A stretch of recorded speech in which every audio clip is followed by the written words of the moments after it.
So hello everyone, welcome back to our channel The Green Institute.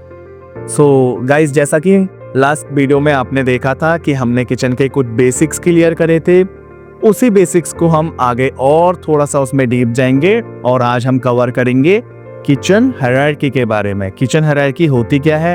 ये एक brigade system है जिसमें अलग अलग पोजीशंस होती हैं। तो आज हम बात करेंगे किचन में काम करने के लिए आपकी अलग अलग पोजीशंस कौन सी हैं और उनका काम क्या है, उनकी ड्यूटी एंड रिस्पॉन्सिबिलिटीज क्या है।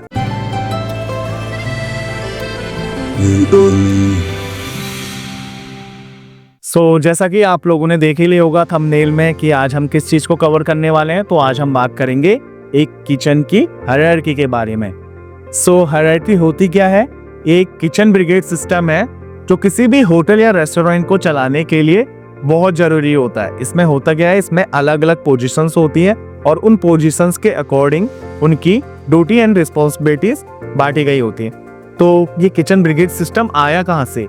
तो ये किचन ब्रिगेड सिस्टम बनाया था फ्रांस के एक मशहूर शेफ ने, जिनका नाम था ऑगस्ट एस्कोफियर। ओके, अब हम आगे चलते हैं और हम बताते हैं सबसे पहले किसी किचन में जो हेड होता है किचन का, उनकी क्या ड्यूटी रिस्पॉन्सिबिलिटीज होती हैं और उनको किचन में क्या बोल के पुकारते हैं। किचन हायरार्की में सबसे पहले पोजीशंस है हेड शेफ या एग्जीक्यूटिव शेफ। इनका काम क्या होता है? ये मेन्यू प्लान करते हैं, ये जो भी हमारी किचन की कॉस्ट होती है उसको कंट्रोल करते हैं और किचन के स्टाफ की देख रेख करते हैं। मीन्स सारा स्टाफ कहाँ से आएगा, अगर किचन में कोई नया स्टाफ हमको हायर करना है तो उसका इंटरव्यू कौन लेगा? एग्जीक्यूटिव शेफ लेगा। ठीक है। दूसरा पोजीशन है हमारा सूस शेफ। ये क्या होता है? सूस शेफ होता है जो एग्जीक्यूटिव शेफ के ये असिस्टेंट होता है। मीन्स अगर एग्जीक्यूटिव शेफ प्रेजेंट नहीं है किचन में किसी भी कारणवश तो ये उनका काम देखते हैं। ओके। फिर तीसरा आता है सीडीपी।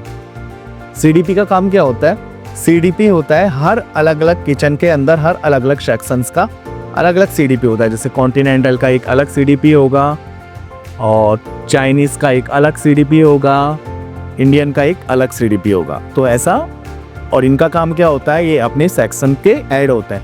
ये अपने सेक्शंस के होते हैं, किचन के हेड नहीं होंगे, ये अपने सेक्शन के हेड होंगे। इनके अंडर कौन काम करेंगे? कॉमीस 1 2 3। तो हम बात करते हैं कॉमीस की। ये भी एक जूनियर लेवल होता है ना। इनका काम क्या होता है? डिशेस प्रिपेयर करना। फिर लास्ट में हमारे पास है ट्रेनीज या अप्रेंटिस या इंटर्न। ये क्या होते हैं? ये होटल मैनेजमेंट के स्टूडेंट्स होते हैं जो फर्स्ट टाइम किसी होटल्स में या किचन के अंदर करते हैं as a intern, as a trainee, as a apprentice ये काम करते हैं। इनका काम क्या होता है? इनका मेन काम होता है किचन की क्लीनिंगनेस को देखना, अपने किचन को हाइजीन रखना और प्रेप करना। तुमको मिज़ाप्ला कुछ चाहिए तो उसका प्रेप करते हैं ये लोग।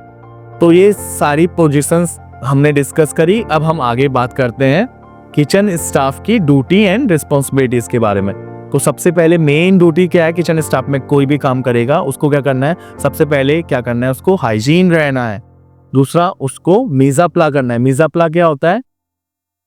Preparation before cooking. ओके। फिर क्या करना है? अब हमेशा अपनी टीम के साथ अच्छे से कम्युनिकेट करना है। कम्युनिकेशन गैप नहीं होना चाहिए। अगर आप कोई भी टीम प्ले कर रहे हो या टीम वर्क कर रहे हो उसके बीच में सबको एक दूसरे से अच्छे से कम्युनिकेशन करना है। फिर क्या होता है? फीफो सिस्टम होता है।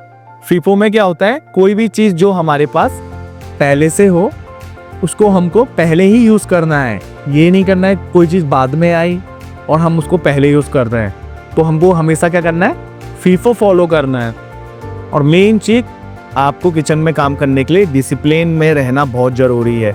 अपनी जो हमारी किचन की हायरार्की है उसमें अलग अलग पोजीशंस हैं, उसमें हर किसी को अपने सीनियर्स की रिस्पेक्ट करनी है। मीन्स अपने आप को अपना एटीट्यूड अच्छा रखना है, अपने को डिसिप्लिन रखना है। तो यही सारी चीज़ें थी जो आज हमने डिस्कस करी। और मैं आपको एक चीज़ और बताना चाहता हूँ, फ्रेशर्स के लिए ये बहुत इंपॉर्टेंट टिप्स है। अगर आप एज ए फ्रेशर किसी किचन में काम कर रहे हो तो मेन फोकस मत कीजिए कि हमको एक डिलीशियस और एक अट्रैक्टिव मील, कुछ ऐसी डिश बनानी है। प्लीज़ एज ए फ्रेशर्स आप ज़्यादा ध्यान वहाँ मत दीजिए।